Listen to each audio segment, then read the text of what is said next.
And we are live for the first time ever with the Ethan and Jenna show, which is going to be here every Sunday at 11 a.m. Central Daylight Time. And Jenna, this is a genuine honor to be doing this with you. This is super exciting for me. So, me too. how are you today? Oh man. I guess we decided to start doing this to talk about, important things, we're peers talking about mental health and our experiences and things. So I'm hanging in there, but I kind of want to hear about your week and how you. This is sorry. That's okay. But how are you? I am doing well. I've had a really good weekend. Overall good week.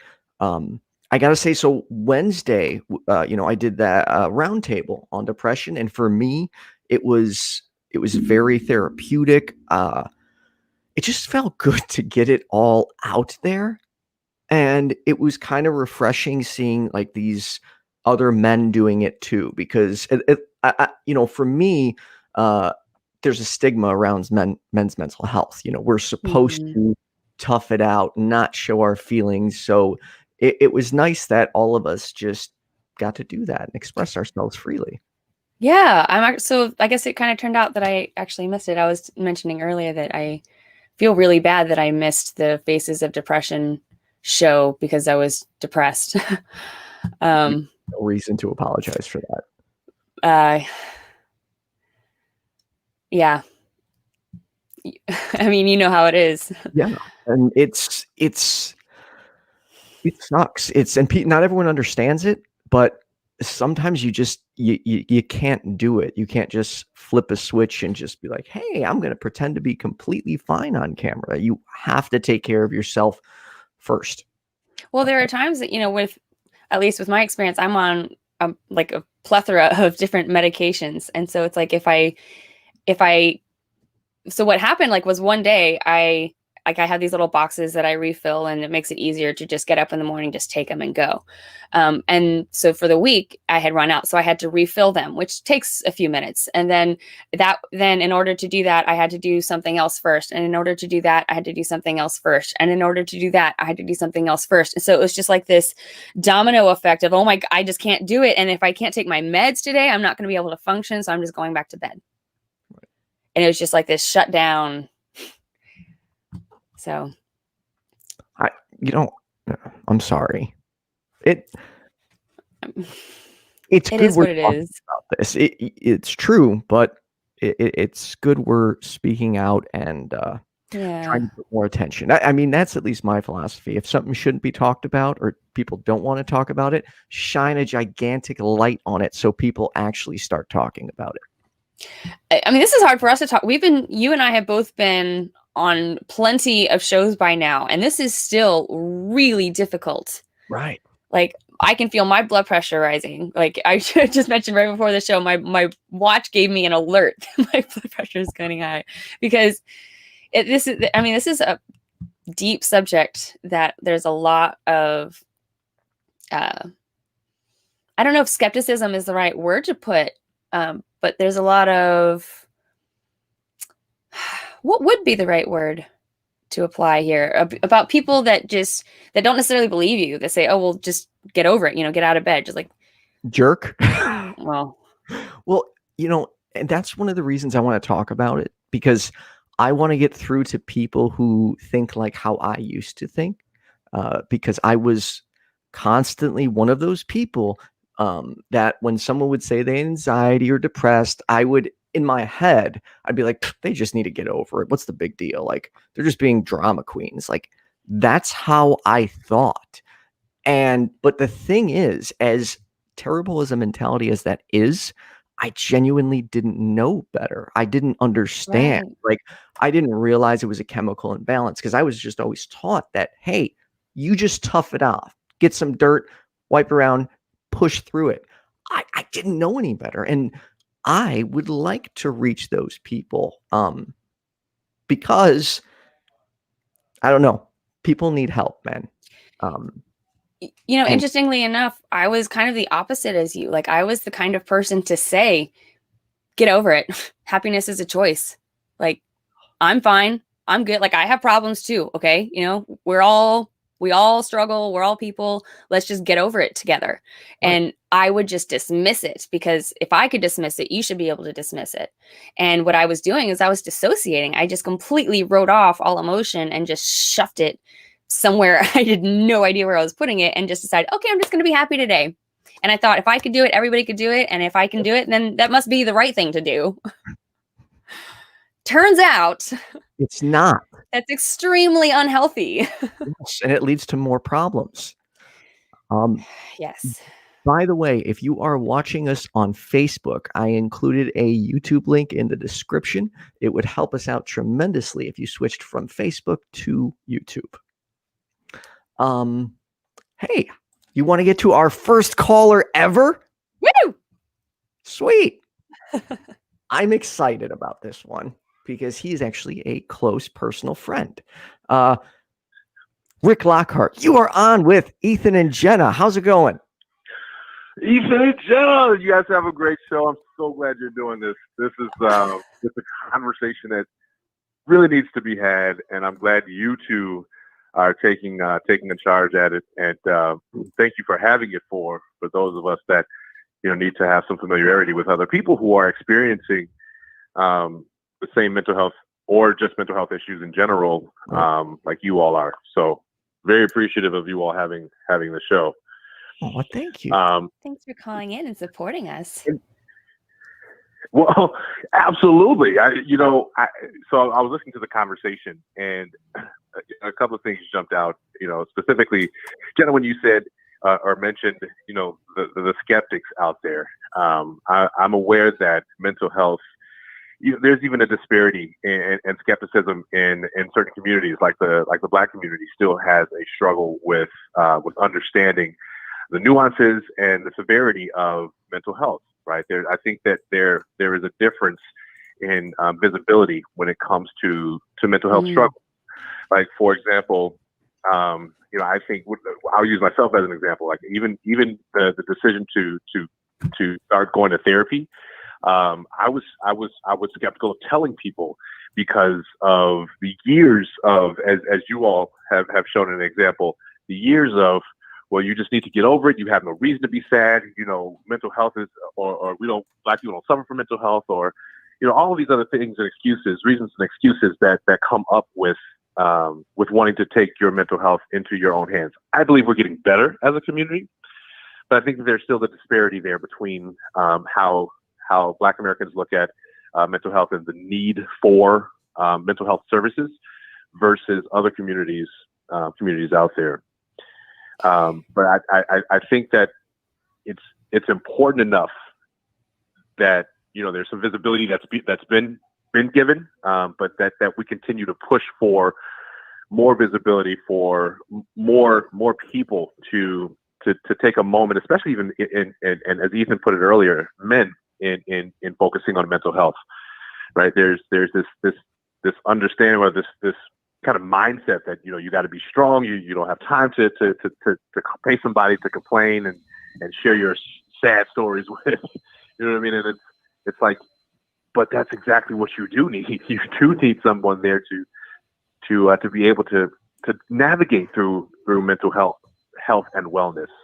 So again, I'm so appreciative that you guys have this show. I wanted to call in and share that with you guys and encourage you guys to keep going, man, because it's definitely a conversation that needs to be had. Rick, have I told you that I love you lately? I love you too.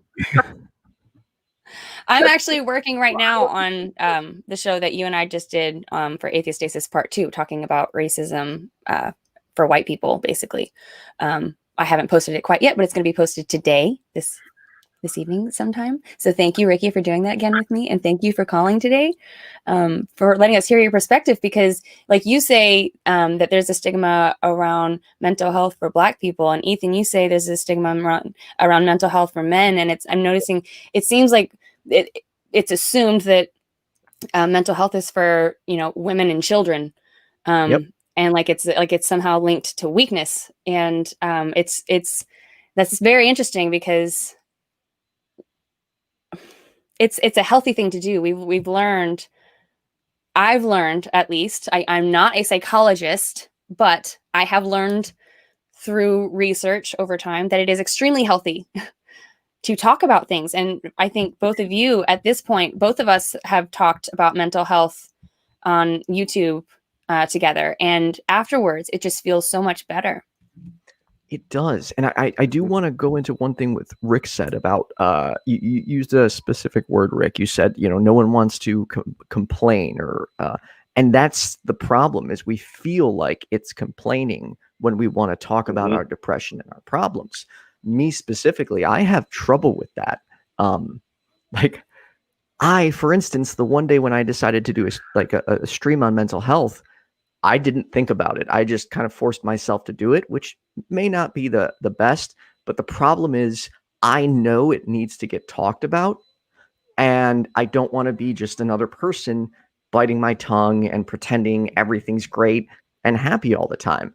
I will say after the first one I did, for several days, I was sitting there like cringing and debating on taking down the video because I felt like vulnerable and I felt like I was just, I'm just complaining.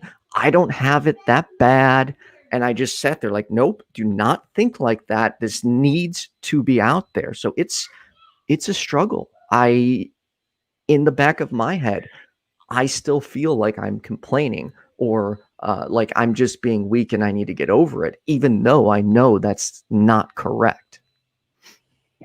Yeah, I think that comes from, and again, like Jenna said, I'm no psychologist, no therapist. I'm not a professional in this.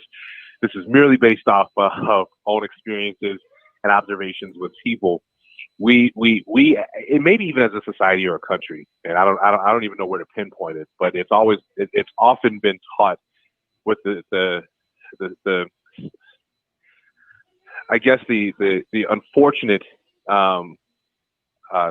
societal kind of overview of what we're supposed to look like or what we're supposed to feel like or even be, that utilizing mental health or therapy, mental health therapy is a form of complaining or is a form of sharing your problems that you don't deserve to have or that you shouldn't have because of X, Y, and Z, whatever, it might be the case that it's that's described for you to be the person that you're supposed to be, being a man, being black, maybe even being a woman, because I look at black women and they would say it would be the same for them. They're not weak. They don't have time to complain about or to even share problems that they're having because they have so much on their plate to be able to accomplish. Right. That's kind of been the setup of our country, maybe our society. I don't really know, but what I do know is I think it started with maybe like our generation,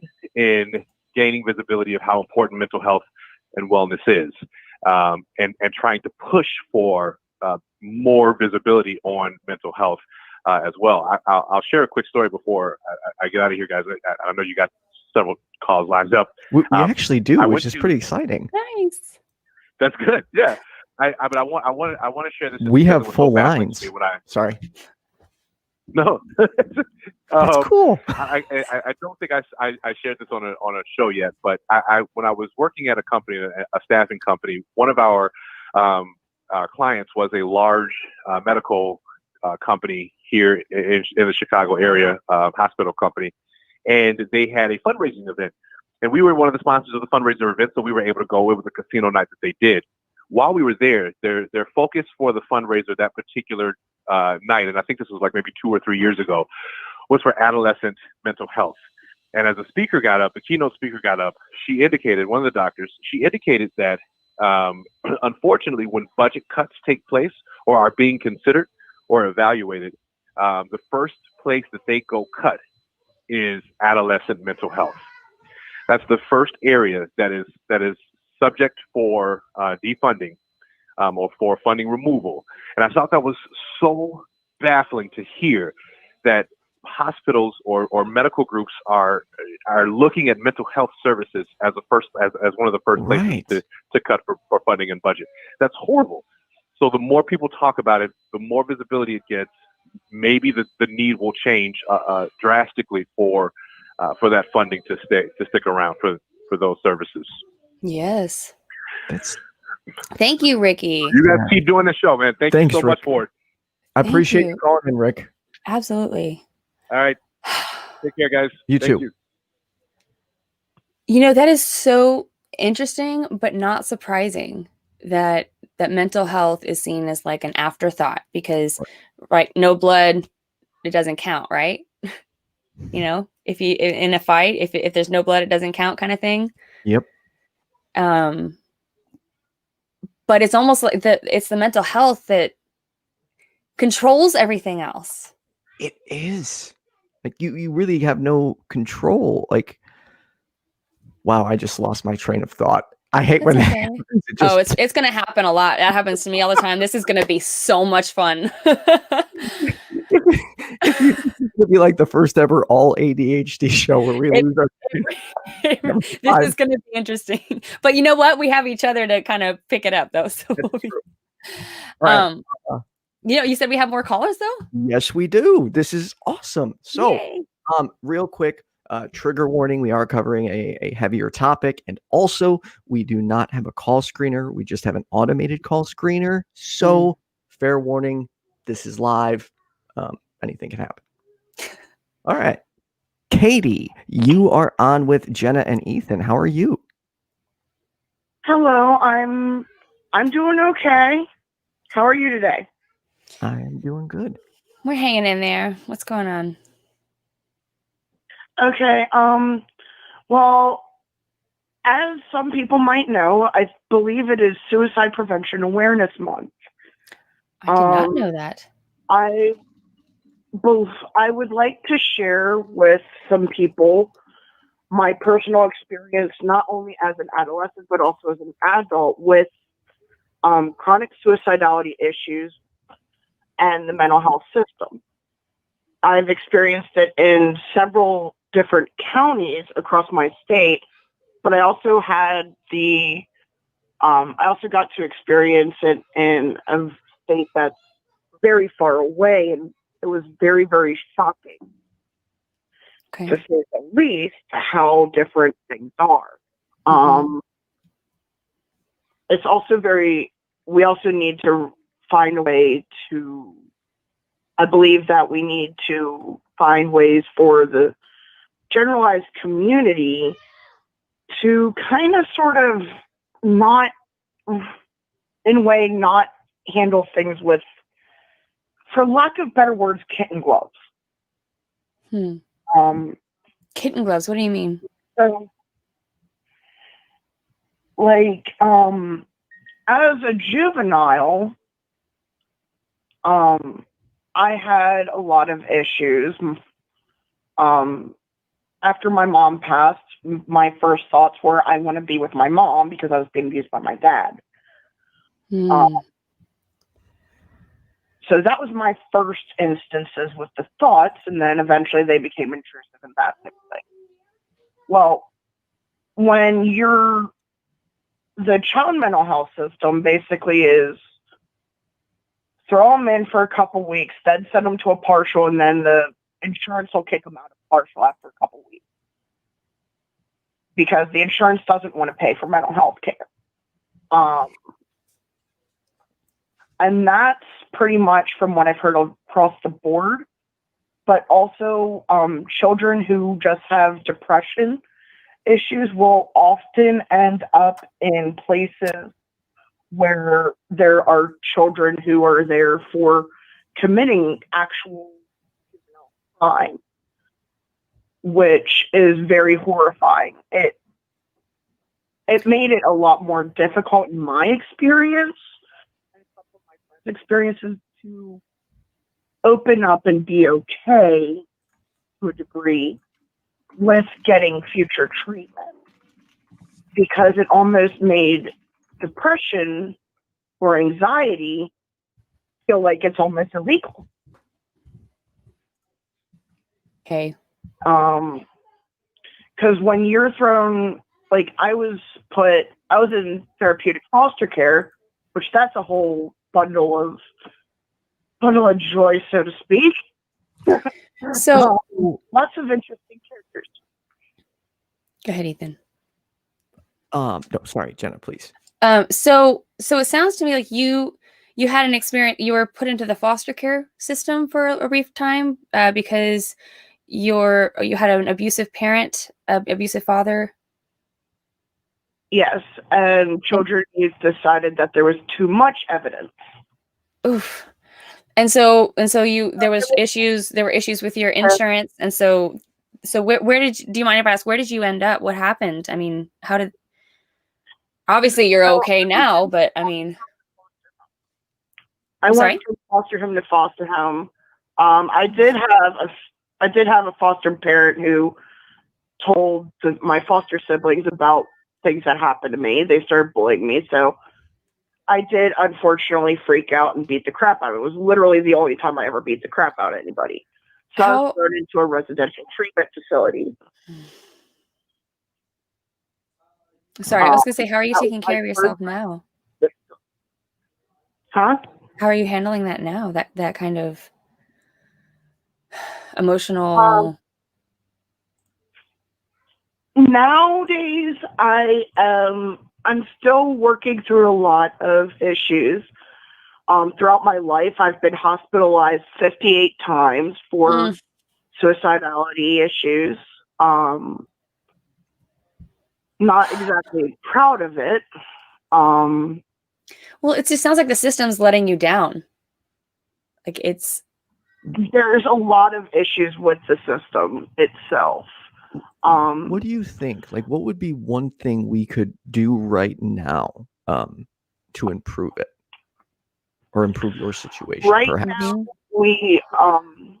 we are currently, in my area at least, we have a lot of different nonprofit groups who are trying to increase mental health awareness, especially with whether it be just generic suicidality, depression, anxiety, different things with psychosis and stuff like that. I do participate as much as I can with the different like Out of the Darkness walks with not ASPCA, dang it, AFSP, American Foundation for Suicide Prevention. We try to lower the stigma. We try to reach out to many different communities. There's a lot of communities that we are finding very difficult to get hold of in a way. Like smaller rural communities, or? The rural communities are very, very, very difficult. And unfortunately, so are some of the religious communities, because they have the whole, like, that is another thing that I experienced as a kid was, oh, well, if you just reach out to God, your depression's going to go away. I was told in one hospital by one of the nurses that my depression and anxiety were literal freaking demons. And I had to literally battle them. And I'm like, that makes no sense. May I ask, have you tried the Secular Therapy Project? Yeah, I currently have a really, really good therapist. She actually has a PhD. She worked with veterans before and everything. It was very, very extremely difficult to get a decent therapist, especially being on Medicare, because nobody wants to take Medicare. Well, I'm glad you have one now. Agreed. Yeah, that makes a huge difference. The number one thing that has been keeping me and quite a few of my friends out of the hospital is actually a day program, which we need to open these up across the country.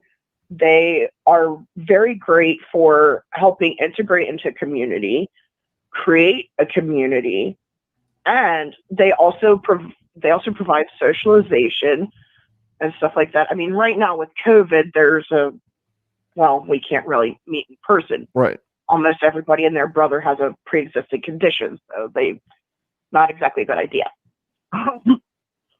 But with trying to prevent a crisis, sometimes what people need is the socialization in the community. People who actually understand. Right. Right. And a lot of people are not able to get those types of services, and there's even a stigma behind them. There's a lot of people who, when they come in to the day program that I go to, and like if I help do a tour of the facility, they'll often be like, "Oh my God, this is nothing like what I thought it was. I thought this was just for people who have IDD issues." We're like, "No, this is for people to kind of help them out. We have group therapy, but we also have trips that help ease different types of social anxiety, Right. help people learn how to manage themselves in crowds, or just get rid of some cabin fever, because that's a very horrible thing." Right. Katie, I do want to thank you for calling in.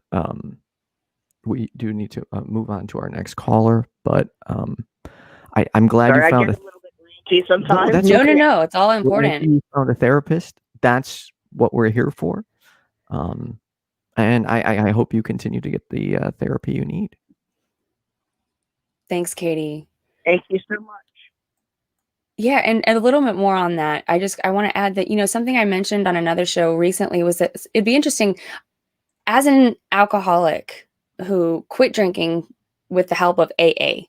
It wasn't the higher power, it wasn't the steps, it wasn't all of that. It was the community. It was the fact that you could go and be anonymous and share stories and hear other people's stories and learn from other people, without having to be personal face to face, and without having people immediately ask you questions. You don't have to be questioned at all. You can leave immediately after. So there's just so many good things about the open forum of an anonymous chat room that is incredibly healing and helpful. And I wonder if we should get some kind of like mental health anonymous, where it's like, let's all just get together and talk about struggles we have with feeling like we're going to go crazy. See, and it's after my stream Wednesday, Jonathan had suggested, he's like, you should really do this more often. Bring people in and just have a stream where everyone can talk, like weekly. And I'm like, that's not a bad idea. The problem is, I feel like a lot of responsibility and vetting comes in with just letting anyone on a live stream to talk about depression and anxiety, because that can really be triggering. But I think something like that I felt better after Wednesday. I think something like that could be really beneficial, not just to the people that are on the stream, but to the people watching it as well. Yeah, I'd love to try that again. Now that I know a little bit more about myself, I think I can be better prepared. Awesome. I would like to get to our next caller. Yes. I unfortunately do not see a name on this one, but I believe they want to talk about coping mechanisms. You are on with Ethan and Jenna. What's your name? Hi, I'm Eve. Or that's my Hi, Eve. name. Hi, Eve. How are you? Good. Yeah. I just saw this go up on Twitter, and I thought I really wanted to jump in because I've been super struggling through COVID. I have a lot of issues with I've gotten 15 different diagnoses. So I never really know which one is the right one. Me too, dude. Oh man, that's tough. Yeah, it's super frustrating. But I know some of my core symptoms that I struggle with are around automatic thoughts and stuff like that, really intrusive, negative thought patterns. And for me, one of my best coping mechanisms was going out in public and socializing with people, even strangers, engaging with other humans, because of the way my brain works, I have such a tendency to become a recluse and to not engage with people. So kind of being reminded of those ways in which I share common humanity with other people is so important to me. I'm just kind of interested how you guys, how you resonate with that, because COVID has definitely made coping with mental illness so challenging. Yes. Well, you just taught me something.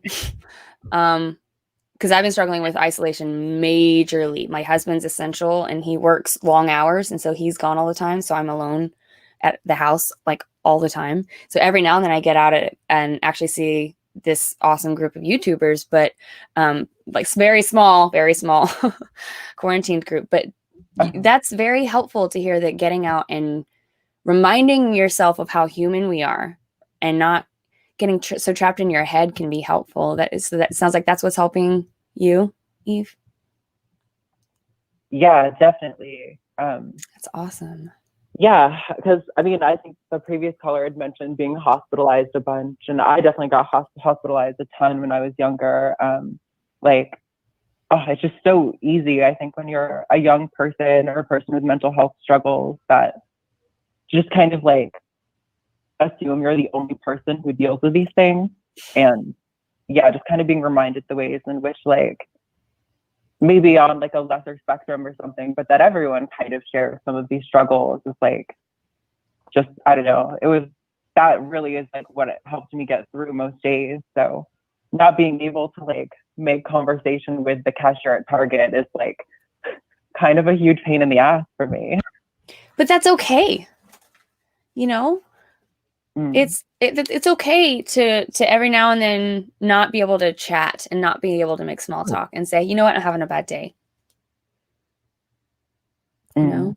Yeah, no, that's true. A few weeks ago, Eve, I got hospitalized for the first time in my life for my mental health. And let's just say it hit me like a frigging freight train. I didn't know it could really get that bad. And I know I'm smiling right now. Sorry, defense mechanism.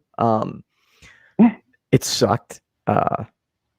But fortunately, I was able to recover, although I did get put in a less than ideal situation when I sought help. But I think the important thing is to keep fighting and to remember to get help when those thoughts or negativity surfaces and it becomes overwhelming. Yeah. I think something to what you said earlier, Eve, about the having been diagnosed with like 15 different things, like I can completely relate to that. And one thing that I just recently learned through my therapist, like the previous caller had mentioned, I've been through many. It takes time sometimes finding a good one, but I found a really good one right now. And she just recently taught me, yes, there are labels to things. Yes, there's diagnoses and all of that. And it can be very helpful. It can be very validating. But in the end, regardless of what you are or are not diagnosed with, each of us have a list of symptoms, and we have to handle those symptoms either way. So whatever we want to call it, paint it, however you want to look at it, that's what we have to deal with at the end of the day. So, I mean, if it helps, use it. But if it doesn't end up helping you, I'd say drop the labels. Just figure out what you're dealing with and deal with that. Right. That's just me. Again, not a therapist. No, neither of us just are. seeing one. I think that I agree with that though, because I mean, it's so easy to get caught in like the first diagnosis I got was bipolar disorder, and it was so easy for me to get like really locked into, oh, how do I deal with this? How can I be an advocate for this?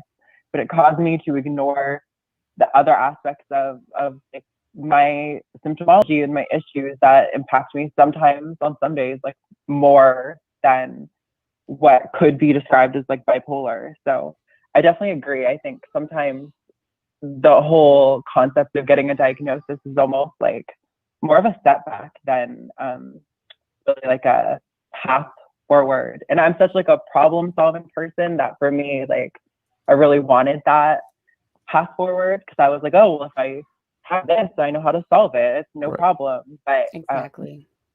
Yeah, that's definitely not at all how mental health works. Quick question for you. I appreciate you guys like making this space. Well, thank you. Quick question for you, Eve. Best name ever would like to know if she can share your Twitter in the chat. Oh, of course. Yes, I love her. Great. We all love best name ever. Best name. We do. This is so brave of you. Thank you so much for calling and talking about this, because I think you're right. It can be a step back for some people. Because for example, like when you're misdiagnosed with something and you just kind of stick with that. But when you look at bipolar, when you look at borderline personality disorder, you look at ADHD, you look at so many of these have so many similar symptoms. Yes. CPTSD, autism, like all of these are in like this big pot of, there's like just different groups. And so I'm apparently a bunch of things. I don't know. I've got the symptoms. One of the tests the psychiatrist had me take after he took it, he goes, now the problem with this test is all the answers you selected are overlap. ADHD and BPD overlap. He's like, but you don't have anything specific to BPD. So outside of this one episode, I don't think you have BPD. I think it's just your ADHD and anxiety. But man, imagine this for a second. Imagine you have anxiety and ADHD, and then you hyper focus on that anxiety. It's the worst feeling ever. Sorry, I don't want to say the worst feeling ever, but it sucks. It feels like the worst thing ever, at least at the time. You're just crippled. And yes. For those that don't understand it, I assure you, it's very real. It sucks. You can't wipe it off. It's like this. It almost is like your brain is attacking yourself. You're in a physical fight that you can't see or can't defend yourself against. So there is no just like, I tried everything. I tried dancing. I tried like making myself laugh. Nothing worked. Yeah. It's for me, it's like I'm sitting in a chair and I'm looking inside and I see all this pain and crap going on. And I'm just like, wish I could do something, Can't do anything. Yeah, it's definitely, it's a disturbing, like it makes you very aware of how sometimes separated you are from your own emotions and thoughts. Like you experiencing them doesn't seem like the same person so much of the time. And that can be frustrating because it feels like you're almost like a victim to your own like thinking and things, which is like not a great narrative, I guess, to get stuck in. Sometimes that can exacerbate the problem, but yeah, it's super, super frustrating. Yeah.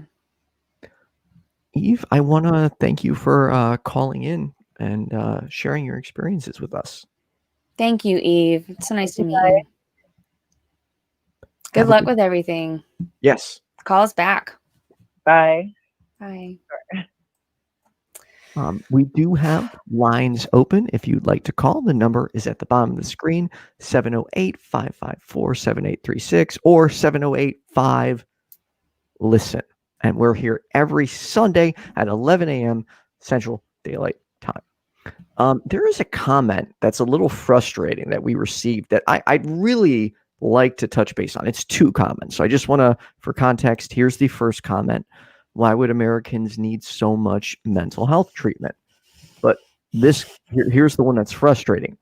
People are not busy enough, and this is why they dream up all these mental health issues. All right, check this out. For the majority of my life, I have been a worker. For example, when I was between 21 and 27, I literally had 3 jobs simultaneously. Currently, I am working a regular full-time job and streaming, and between the behind the scenes work and everything going on, I am working about 80 hours a week. So I have not had time to dream this up. It's not like I'm sitting here like, I'm just bored. What am I going to feel like today? It hits you. You have no control over it. I didn't choose to feel like that. It completely disrupted my work and my life, and there was nothing I could do to just snap out of it. So in my opinion, it has nothing to do with how busy you are.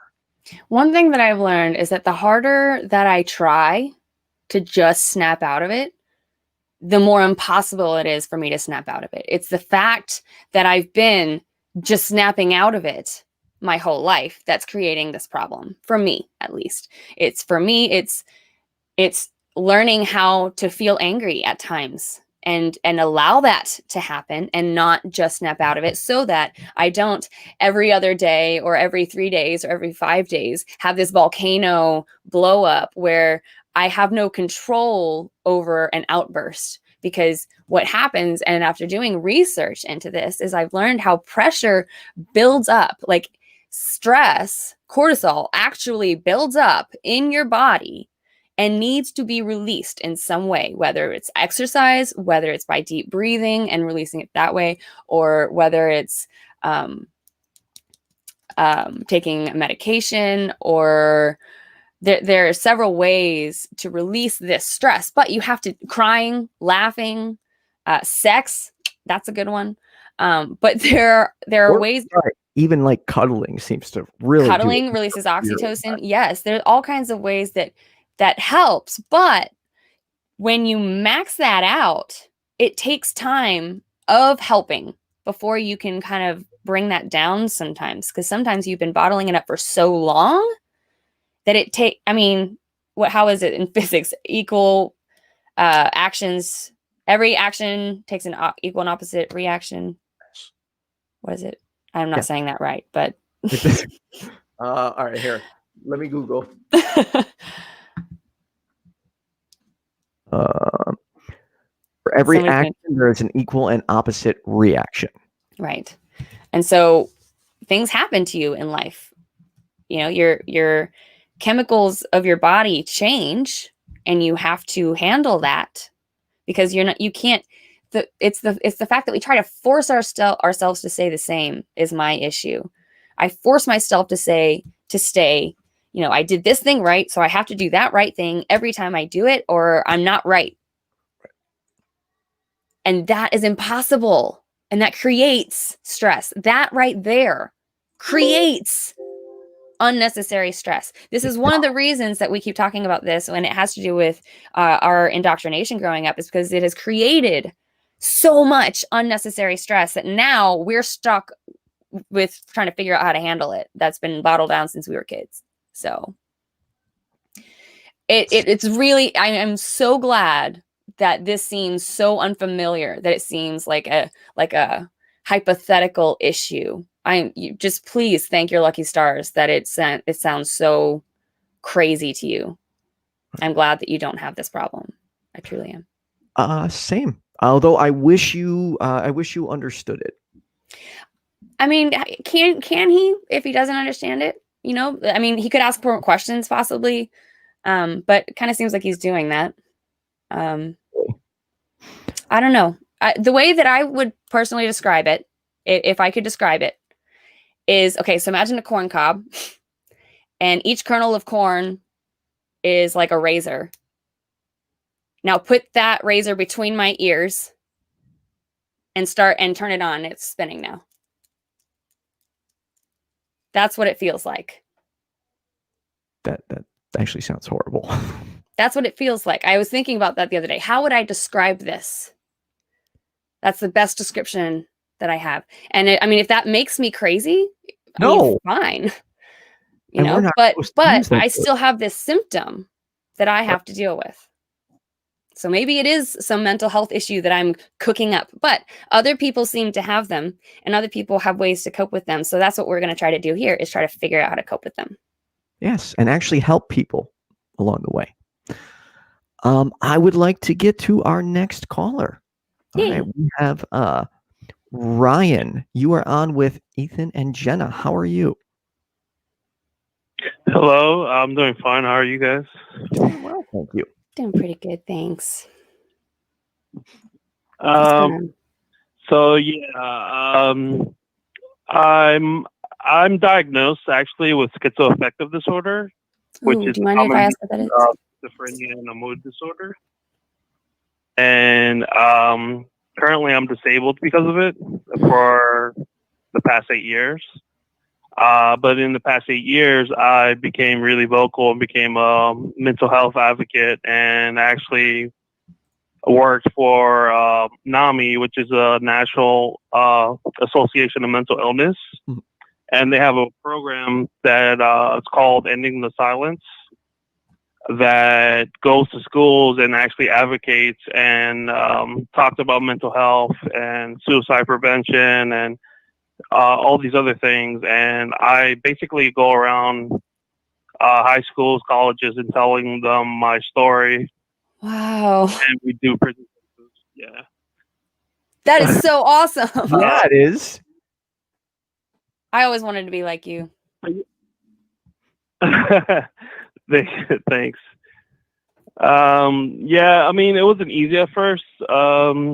It takes a lot of work and effort, especially because my diagnosis in particular, schizophrenia is such a complicated mental disorder, I mean, it's basically a disease of the mind where you have.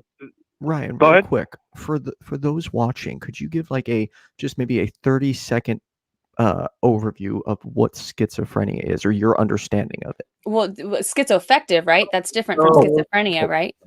So schizophrenia, in the media, a lot of times they present schizophrenia as violent individuals who, hallucinate and are delusional. And that the hallucination and delusions are symptoms, yes. But the very, very small percentage of individuals diagnosed with schizophrenia are actually violent. Right. Schizophrenia deals with positive symptoms, which are hallucinations and delusions, which are the main, probably the most famous of schizophrenia symptoms.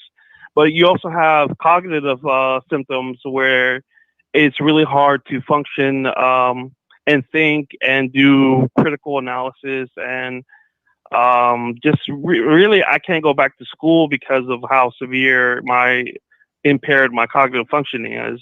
And there's also negative symptoms, which are deal with lack of motivation, lack of interest in activities, lack of pleasure.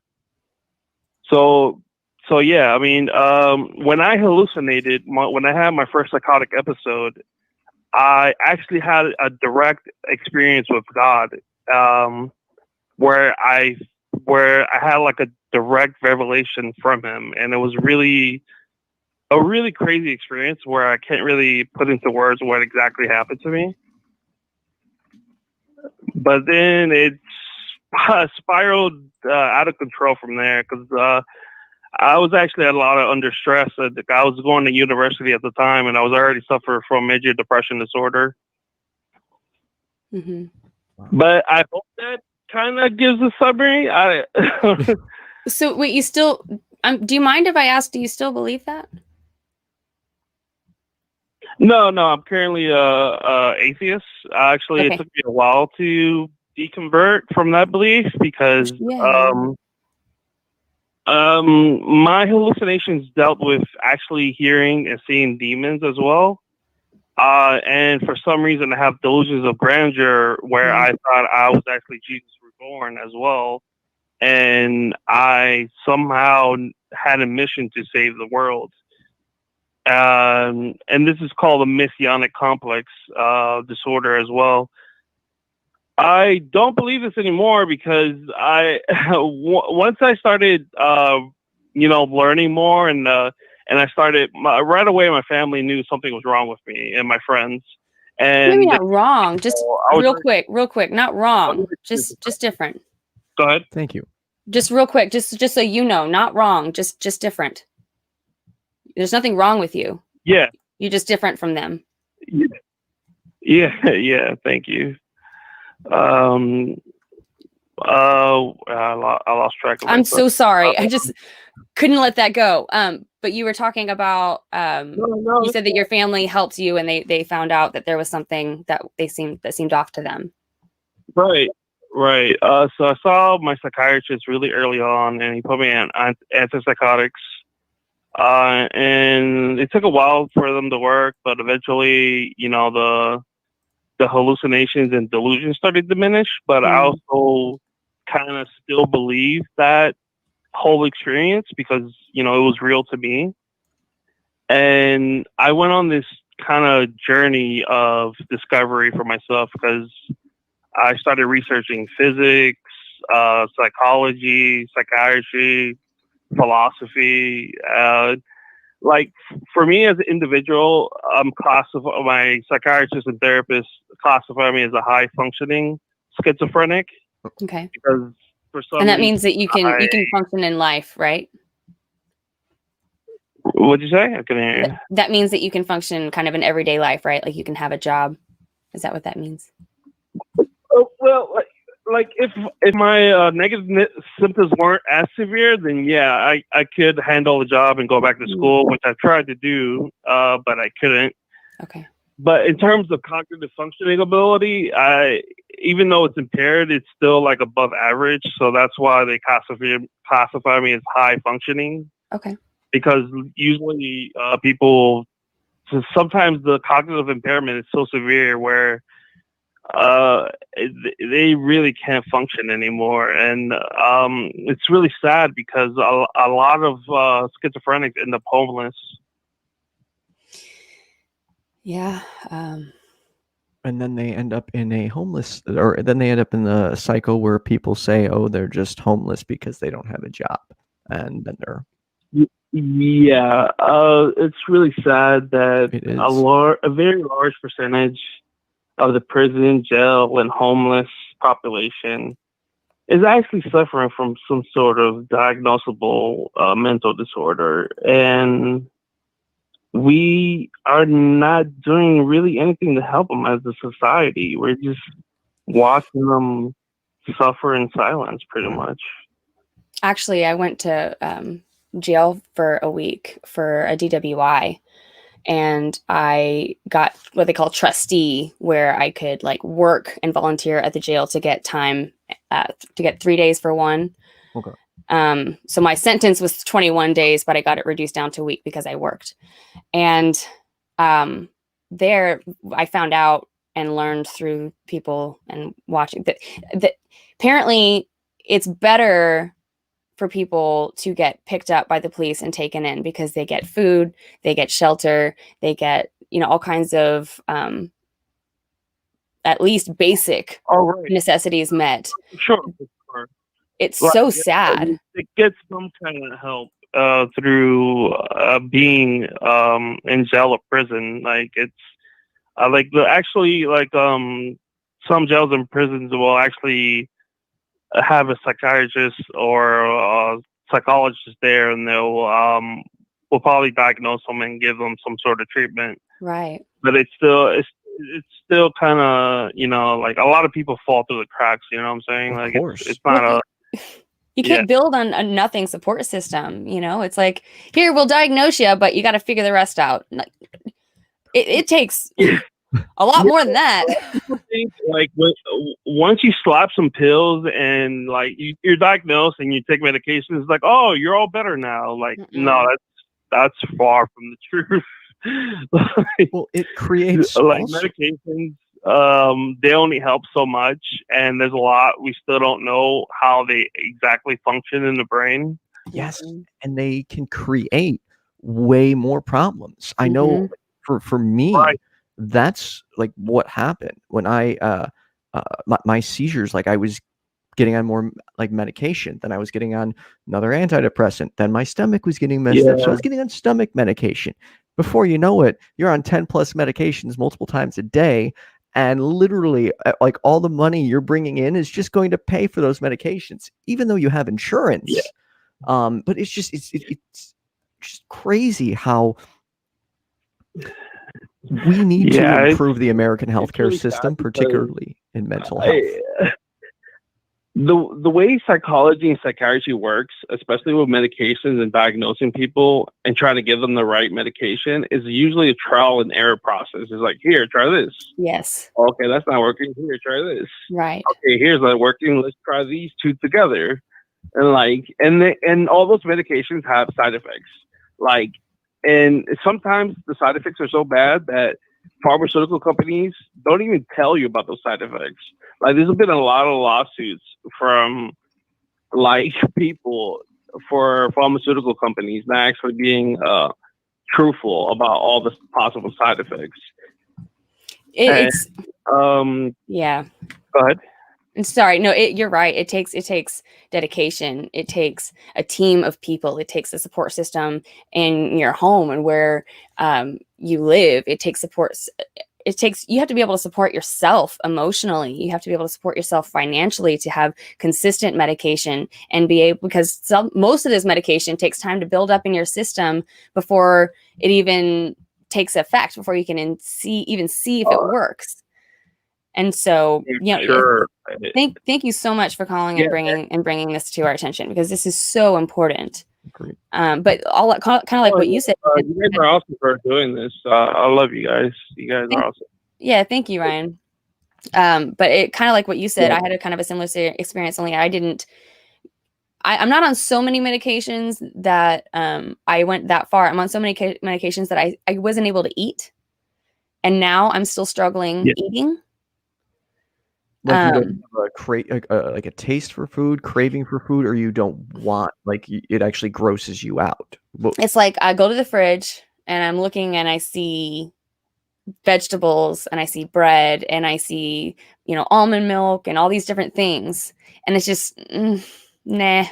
And I go somewhere else and I just don't want any of that. But then I think, well, what would I want to eat? Oh, I might want to eat like this really cool casserole or something. But by the time I would make that, it would take time to prep and actually make it. By the time I'd get done, my mind would go, oh, you know what? I don't want that anymore.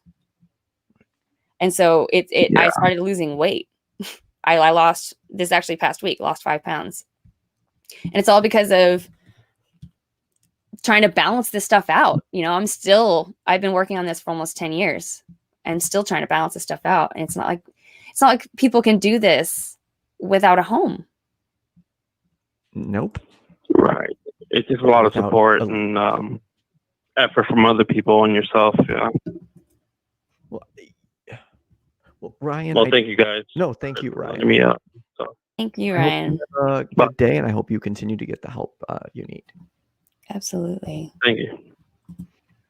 I often think people underestimate the importance of a support system. Like, just imagine being in your most vulnerable, weakened state where you just feel horrible about everything. And then on top of that, you're living on the street trying to figure out how to eat. I mean, you don't have people to talk to. There's not necessarily support readily available. You may not even be able to get a shower. And just imagine like how that would feel for a second. And then tell me you don't feel bad for people in that position and you don't think our healthcare system needs serious improvement. I'm sorry. Nobody should have to live like that. We should be helping the less fortunate. Absolutely. I wanted to mention real quick that comment that Best Name Ever brought up. Where did it go? I'll pull it back. Sorry, I pulled it off the screen. Oh, no, it's okay. I really wanted to remember that. She says, I know that therapy can always be helpful, but do you think that there are any specific symptoms or red flags that would make you more inclined to suggest therapy for someone? Ethan, what do you think? I guess it would, I would say if once you start feeling the negatives outweighing the positives, that's too late. Because that's what happened with me. I waited and I didn't get help till it was like, not that it was too late, but until I was in a horrible predicament. So that's a good question, Best Name. I guess if you find yourself with serious unresolved issues that you think about on a day-to-day basis that you can't talk to other people about, I would say at that point to get therapy. But I don't know. That's it's a very broad question. What do you think, Jenna? I would say the first time that you wonder, should I get a therapist? You should get a therapist. Yeah, that works too. And that's going to mean a lot of people. And yes, I understand that. And I stand by what I said. I think that a lot of people could benefit from therapists. I think that therapists could get better at it if they had a variety of people. I think that we could learn more about people because there's such a stigma against it right now. Actually, I think we're moving that. I know that it's kind of hard to find a therapist, at least right now, but that means that there's more opportunities in the field. There's more people that probably can experience this kind of struggle on your own and learn from it and be able to help others. That's what my therapist is doing. That's what I'd like to do someday. Possibly get a degree and maybe be able to be an official counselor of some sort. Because, yeah, go ahead. Yeah, no, it would be that. Damn it. No, that would be really good to do. And I often found that at times I feel like in a way I missed my calling because people like talking to me and I feel like I'd be a good counselor, but missed it. Yeah. Like maybe I should have gone into that earlier on, but you can't now? I'm sorry? Like you can't now? I guess I could now. But at the same time, I don't know. I often find myself in a position where people confide some interesting things in me, and I do wish I had better ways to help them. But I think that's all we can ask for is to have somebody to help us try to figure out a way to help solve a problem. You know, I mean, in the end, that's what you're doing with a therapist anyways, is you're kind of talking out loud and trying to figure out how you can figure out your problem. Right. So, I mean, you can do that with friends. I'm still, and I've been procrastinating following up with a few therapists. I have the list of few, and because in the back of my mind, I'm still fighting that stupid stigma myself. And I'm like, I know I need to call. I'm going to call, but I kind of keep delaying it, and I need to stop delaying it because I've personally, like anytime I've gone to counselors or therapists, I just didn't like the way it made me feel. And it sucks because I know, like, there are things in my head that I genuinely know I need to talk to somebody about. Like, I need to get these things out. But I really do struggle. And I'm hoping that continuing to do things like this will over time remove that stigma from the back of my head so I can stop feeling like I'm just complaining. Well, I got news for it. This is much harder to do than to sit in a room and talk to one person. You are talking to a lot more people. But here's the thing. I am not looking at these people right now. So to me, it's actually easier. You put me in a one-on-one situation where I'm looking at that person eye to eye, I close up like that. And that's why when people... Maybe the intimacy, the privacy of it. Yes. Like... Okay. So maybe a group setting maybe works well for you. So something that I'm learning is, okay, I'm a different kind of alcoholic from my husband. I binge drink, I black out, and I can go days without drinking. It's just that when I do, I can't stop. So I'm the kind of person that I benefit from learning from stories because that talks more to my subconscious and keeps me from drinking at all.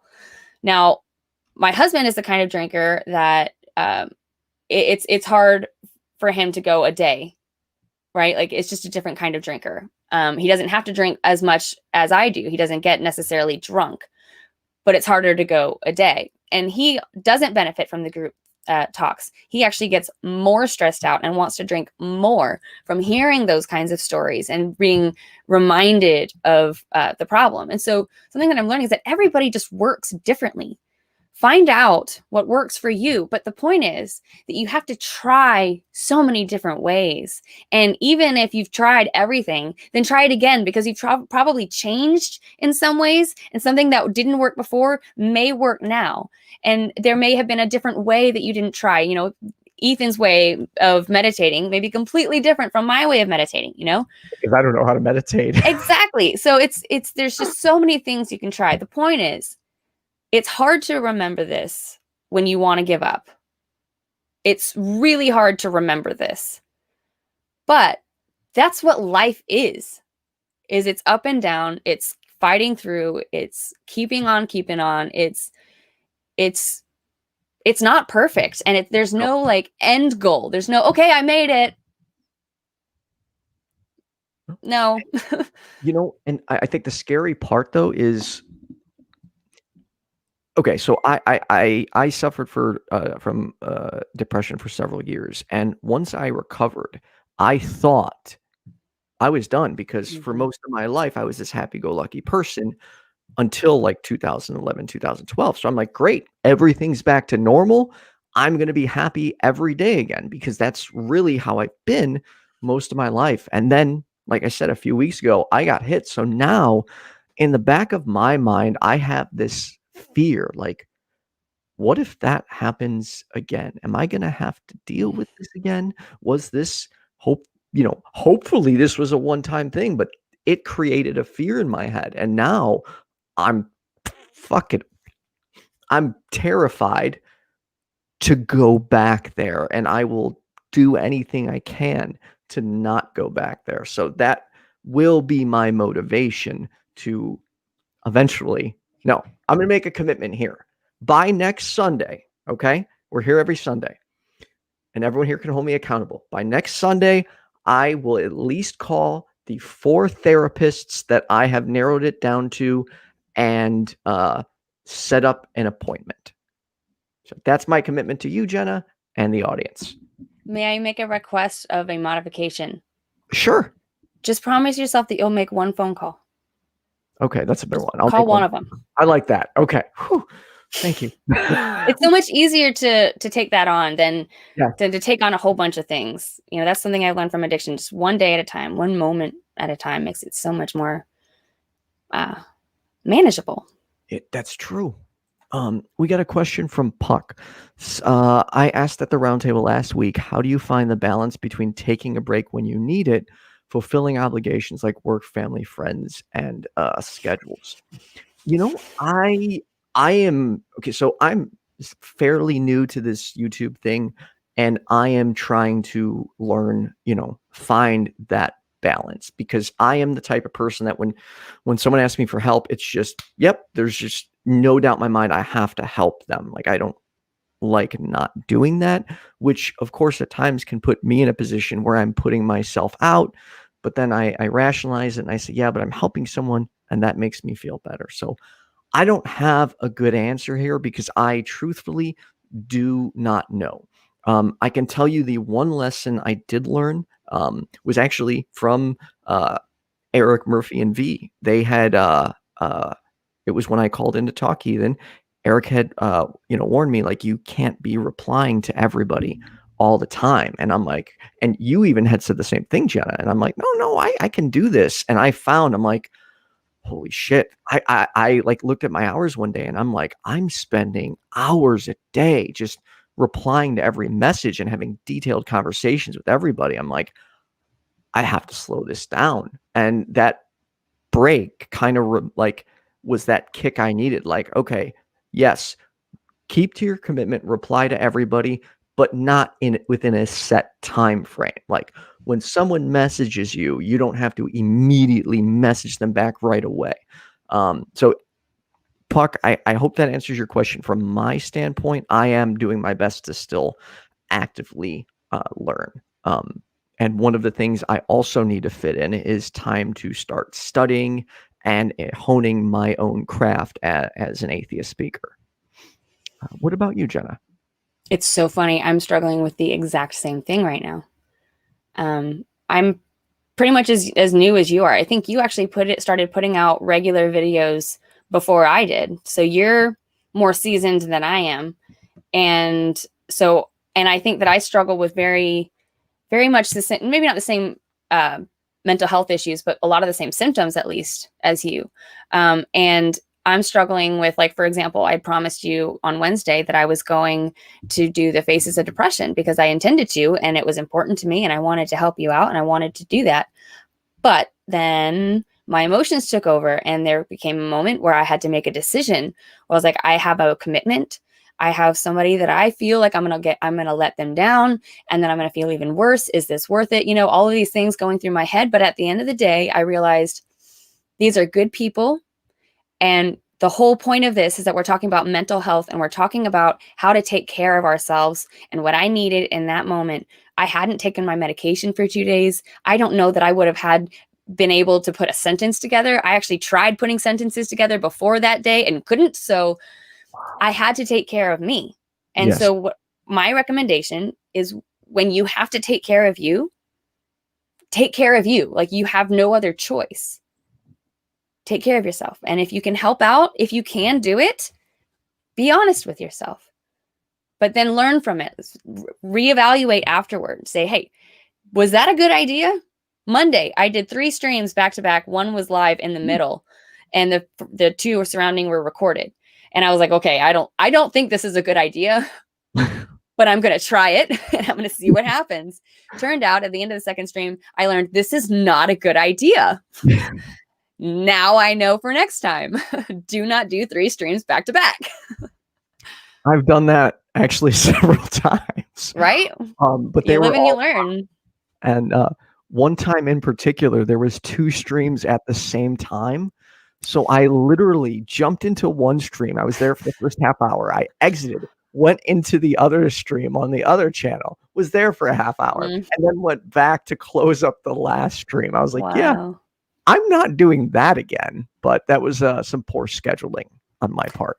Well, the problem is that that takes so much more stress that you could be putting towards other things. You could, instead of put that towards 3 other streams, better timed, better planned, that you'd be more happy with in the end than trying to rush it. Right.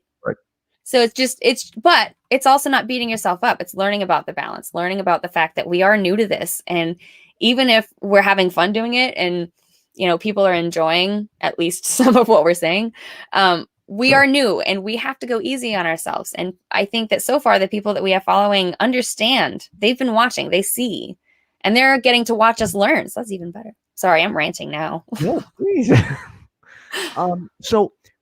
Reminder, we are going to be here every Sunday at 11 a.m. Central Daylight Time. The show will go between an hour and an hour and a half, depending on the callers we get. How are we doing on callers? We are out of callers now, so okay. I figure we can wrap it up. All right. Important things: make sure you like and subscribe. If you're watching us on Facebook, there is a link in the description that you can click to take you over to the YouTube video, which would be tremendously helpful to us.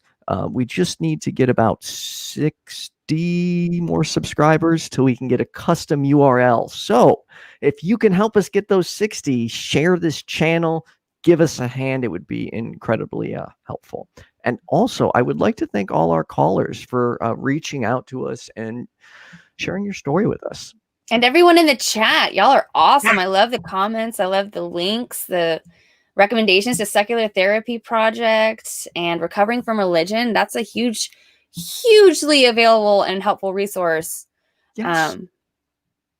Have you called them? No, I haven't, but I just got really excited for a second. The person who disliked our video switched it to a like. So I was like, hey, that's we won somebody over. Well, that's good. Well, I hope that's... Wow. I hope I hope somebody learned something. I hope maybe this was helpful. If anybody has any questions, if anybody has any comments or requests, we are very available when we can be. Yes. We care a lot. If you can't see that, watch this again, because we care a lot. And we listen. We listen. That would have been a perfect time to cue the outro that I don't have next week. But that's my other goal for next week, since this is like our soft launch day. Hopefully next week I'll have an intro and outro. We'll see. Fingers crossed. That one I cannot commit to, but I'm going to try. Thank you, Ethan. Jenna, real quick, where are you going to be later today? I am actually going to be a co-host on the Atheist Experience today at 4:30 Central. It'll be live on YouTube on the Atheist Experience. And I'm going to be starting 2 shows. On Friday, I'm starting a show called Carrot Noise, where I'm going to be live streaming painting on Twitch. So people can chat with me, and I'm just going to be doing kind of like a little Bob Ross thing where I'm just, instead of happy friendly trees, it'll be happy friendly colors, and I'm just going to be painting abstract things. So if anybody wants to kind of join and hang out and chat and kind of close up the week with me, that should be a lot of fun. And I'll explain the meaning behind carrot noise on that first stream there. And I'm also coming up with another show that that's going to be a surprise. It's almost done, but it'll probably be out this week or next. So that'll be a surprise. Well, I look forward to it. Thank you, Ethan. Also, what about you? Where are you going to be this week? So this Tuesday, I have a few. Sorry, Monday is my weekly. It's can't talk. 9 p.m. Central Daylight Time every Monday. I do this show called Table for Two on my other channel. We tackle like dating, relationships, things like that. My main channel, Your Friendly Neighborhood Atheist. We normally have roundtables every Wednesday. This Wednesday, I do not have one. Tuesday, though, however, I do have the Perspective show where people with supernatural claims can call in and talk about them.